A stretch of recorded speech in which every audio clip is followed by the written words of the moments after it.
इस पूरी कार्रवाई से छत्तीसगढ़ पुलिस पर भी कई सवाल खड़े होते हैं, वो भी आपको बताते हैं। बिना आईडी कार्ड के आखिर रोहित रंजन के घर में छत्तीसगढ़ पुलिस कैसे घुसी, एक बड़ा सवाल है। आपको बता दें कि जबरन रवैया अख्तियार किया बिना वर्दी के छत्तीसगढ़ पुलिस घर में क्यों घुसी, ये बड़ा सवाल है। सिविल ड्रेस पहने हुए ये 10 से 12 पुलिस सहायकार रोहित रंजन के घर में आखिर क्यों घुसे? क्या पुलिस ने रोहित को समन पहले से भेजा था? आपको बता दें कि जब इस तरह की गिरफ्तारी की जाती है तो समन भेजना होता है। एक और बड़ा सवाल, रोहित के परिवार से बदसलूकी क्यों की गई?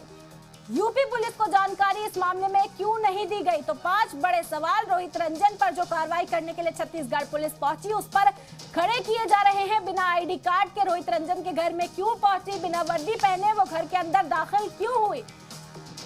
दूसरा बड़ा सवाल यही है कि सिविल ड्रेस में आखिर ये पुलिस वाले क्यों पहुंचे थे और क्या पुलिस ने रोहित को पहले से कोई समन भेजा था?